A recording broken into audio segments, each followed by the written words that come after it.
Olá, galerinha! Vamos aí a mais um vídeo aí sobre história do Brasil. Vamos falar então sobre a abdicação de Dom Pedro I. Então, a abdicação de Dom Pedro I, ela envolve aí os problemas que se iniciam já em 1824 com a Constituição outorgada pelo imperador, né?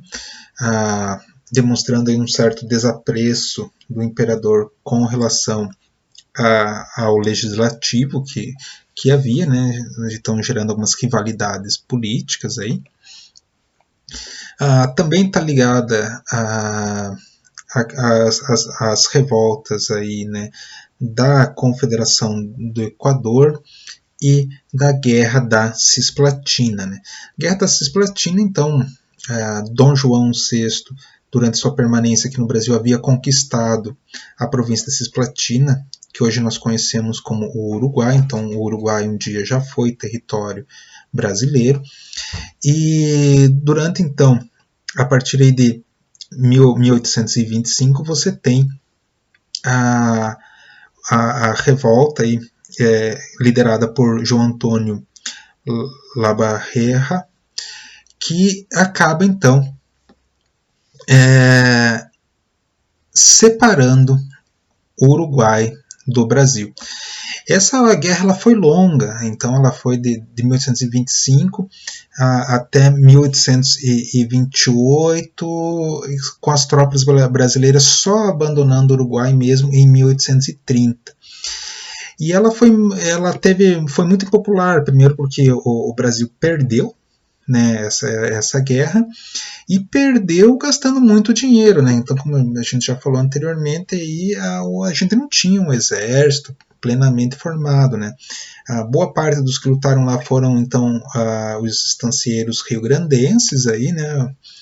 Que acabaram fazendo essa guerra, mas mesmo assim custou muito dinheiro aos cofres aí do Banco do Brasil, e aí os jornais da época acusavam Dom Pedro de estar sendo causador aí de uma possível falência do Banco do Brasil e tal. Então foi bem aí complicado politicamente essa guerra para o seu Dom Pedro I. Soma-se a esses problemas, então, a questão do trono em Portugal. Então, em 1826 morre o seu Dom João VI, e com a morte de Dom João VI surge o problema aí de quem iria assumir o trono em Portugal. Pela linha sucessória seria Dom Pedro I. Nosso Dom Pedro I seria o sucessor ao trono de Portugal. Só que ele era o rei do Brasil, ele não poderia ser e os portugueses haviam acabado de decidir contra o Reino Unido, né? Então lembre aí da Revolução Liberal do Porto, né? Então você tem aí um impasse. Inicialmente o Dom Pedro I então queria que quem fosse assumir o reino fosse sua filha, a Dona Maria II, que na época ainda era uma criança. Então o arranjo político seria basicamente de colocar o Dom Miguel, que era o irmão mais novo de Dom Pedro I, como regente de Portugal, em nome de Maria II. Mas não foi isso que aconteceu, né? Por pressões aí, principalmente da Inglaterra, né, que era a grande potência na época, quem assumiu o trono como rei absoluto foi o seu Dom Miguel, não como regente, como queria o Dom Pedro I, mas sim como rei absoluto.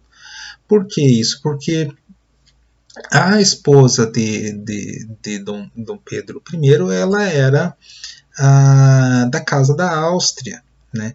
Então os austríacos tinham interesse que Dona Maria II assumisse o trono de Portugal, e a Inglaterra, que era rival da Áustria, não queria saber de um sucessor do reino austríaco sucedendo também o reino de Portugal. Então, diante desses problemas aí, quem acaba assumindo foi então o seu Dom Manuel, que era o irmão mais novo de Dom Pedro I. Dom Pedro I fica muito preocupado com essa questão, ele envia vários diplomatas brasileiros para Portugal para tentar resolver isso, colocar Dom Manuel apenas como regente e Dona Maria II realmente como rainha, mas não obtém sucesso nenhum. Só que essa preocupação é percebida aqui no Brasil. E os brasileiros, então, principalmente os jornais da época, começam a pegar pesado mesmo com o Dom Pedro, ridicularizá-lo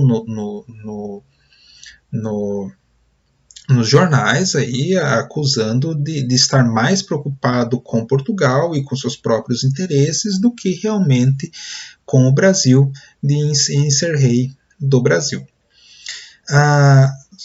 Isso gera nas Assembleias Legislativas, na Câmara dos Deputados e no Senado, uma forte rivalidade entre os chamados portugueses, né, que haviam nascido em Portugal e que, na ocasião da independência, resolveram de ser a favor do Brasil, né?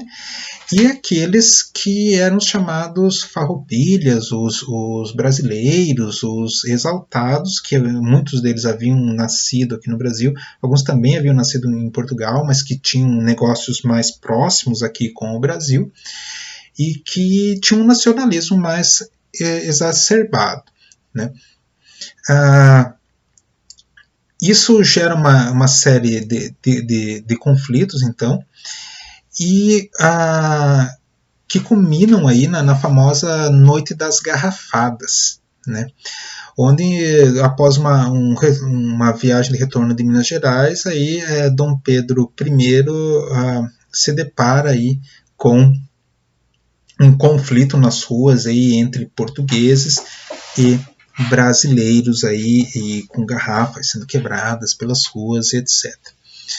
Após esse episódio, então, em 19 de março de 1831, Dom Pedro I então cria o chamado Ministério de Março, né? Então ele destitui do corpo executivo do ministério os portugueses e cria um ministério que, em sua maioria, é formado por brasileiros, né, que passa então a cuidar das funções executivas e administrativas do reino, né.